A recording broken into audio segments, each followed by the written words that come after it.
We are told a very interesting story about a woman with her two sons. We are not told much about this woman.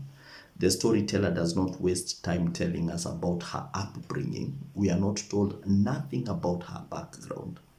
All we are told is that she is a widow. The background to the story. Elijah used to run a school of prophets in ancient Israel. And after Elijah was taken, it is only natural that his successor would equally inherit this school.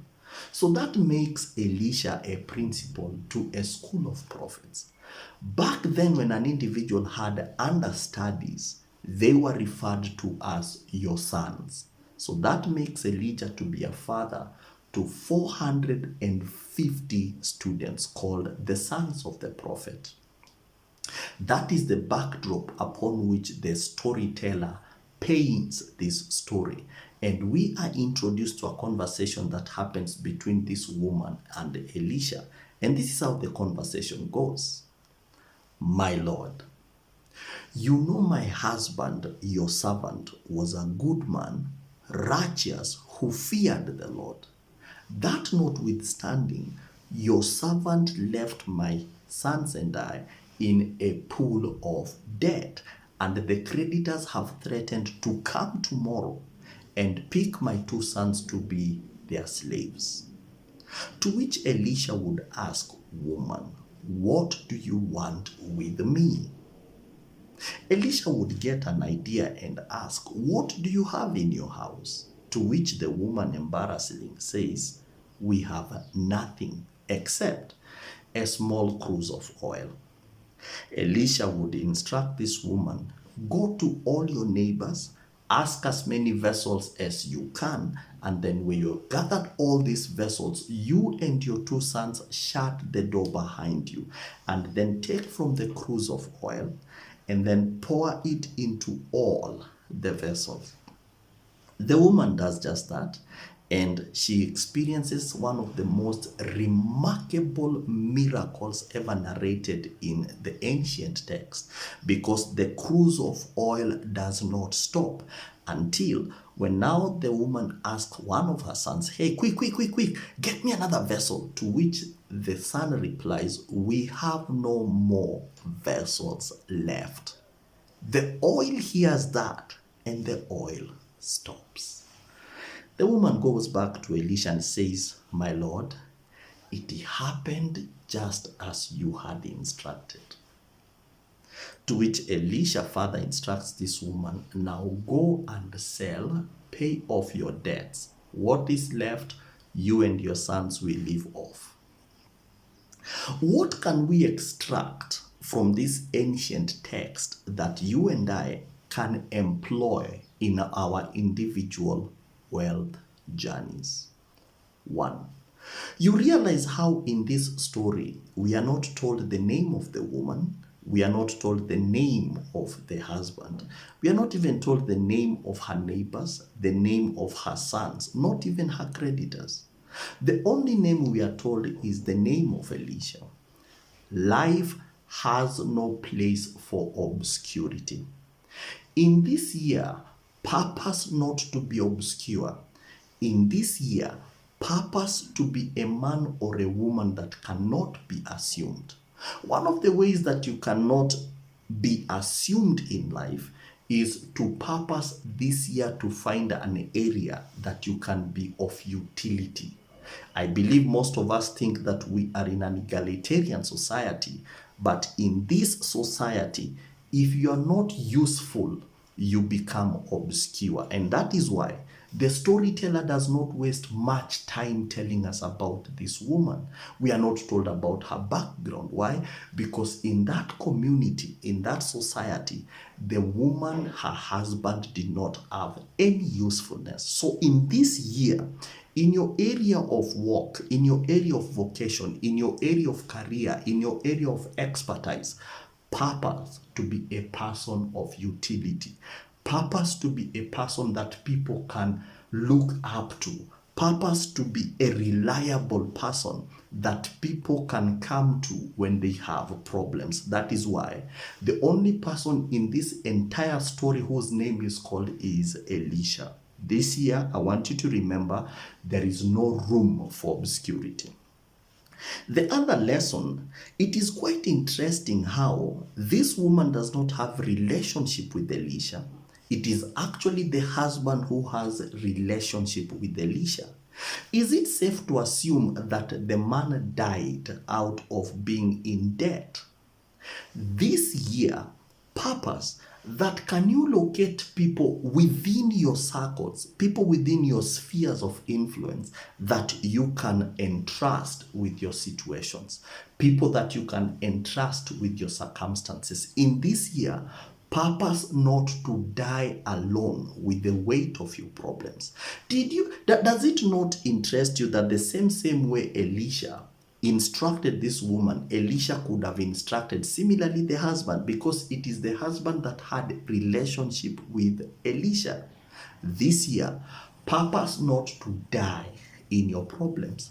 Purpose to find people around you. Ask the Lord to bring people around you that will bear with you. People that will bear with you in your circumstances. People that are going to bear with you in your situations. People that are going to bear with you in your burdens. That is very important. The third lesson that we need to extract from this story is you realize the oil did not belong to Elisha. The vessels did not belong to Elisha. The house in which this miracle happened did not belong to Elisha. But the only thing that belonged to Elisha was the order, instruction. I want you to understand that capacity must be demonstrated. In this year, purpose and put it in your heart to identify trusted sources of people, men and women that can speak order into your life, men and women that can speak order into your career, men and women that can speak order into your business. The oil only waited for an instruction from a man that had capacity. There is nothing that Elisha introduced into this variable. There is nothing. The only thing that Elisha introduced is Elisha introduced specific instruction that were tied to a specific result. This year, whether it's a coach, a mentor, or a counselor, purpose in your heart that I want to invest in voices that are going to instruct me. This year, I want to invest in relationships that are going to instruct order in my personal life, in relationships that are going to instruct order in my career. Without order, you'll always have what you've always received. That is very important. The fourth and the most important lesson that we can learn from this story, you realize how unique the woman's blessings, the woman's miracle was tied to the level of how she was friendly with her circles, within her circles. This year, I want you to understand that you need to purpose to learn how to recruit people around you. I want you to purpose this year particularly to learn how to get along with people, because the level of your ascension is tied to the level of circles and the level of relationships that you have around you, particularly if those relationships are positive. If those relationships are interested in getting you to the next level, whatever your next level is, this year, purpose to get along with the people. You can only achieve this much when you're all by yourself. But if you can align people, if you can master how to align people according to your path, according to the instruction that you have received, there is no instruction that will ever operate in vacuum. Any instruction that you have for your career will always operate in concert with within your spheres of influence. That is a very important thing. It's very important also to understand that when the woman is instructed, nothing is said about the vessels in her house. That doesn't mean that in her house she didn't have vessels. Maybe she didn't have vessels, but this year, your resources are not sufficient to get you to that next level. Your resources are not sufficient to take you where you wish to go. This year, you need to master the art of recruiting other people's resources and align those resources according to your goals, according to your targets, according to your aspirations. There is something important about learning to recruit other people's resources. There is something important because in order for you to recruit other people's resources, you must build capacity in yourself as an individual to be a very reputable individual, to be a man or woman of integrity, to be someone whose word is reliable. This year, purpose to work on yourself that people will regard you as a safe spot for their investment. This year, I want you to work on yourself, build in yourself infrastructure that will enable people's resources to be attracted to you. That is something that you cannot tie from where you're going. Whatever you have in skill, whatever you have in resources, whatever you have in whatever you can put will only get you this much. If you want to go to the next level, the key is in you aligning yourself and having people invest in where you're going. Another important lesson that we need to learn from this ancient text, you realize how the woman was instructed that when she has gathered all the vessels, to shut her door, and to shut her door behind her and her two sons. What does that tell us? Wealth is a family affair. And in as much as you want to get along with people externally, in as much as you want to get along with people at the workplace, in as much as you wish to get along with the people in your spheres of influence, the most important type of people that you need to recruit in your wealth journey is learn to recruit your immediate family members.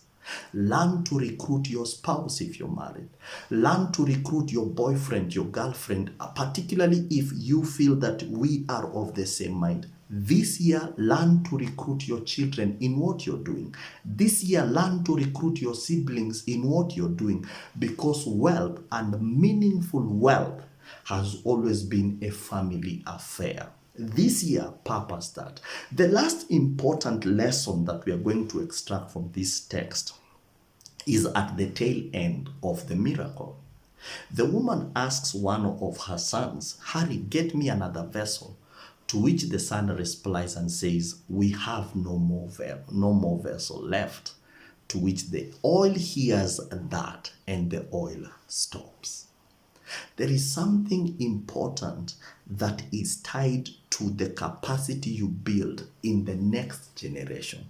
The capacity you build in your children to contain the weight of wealth, the weight of the family dream that you wish to entrust to them.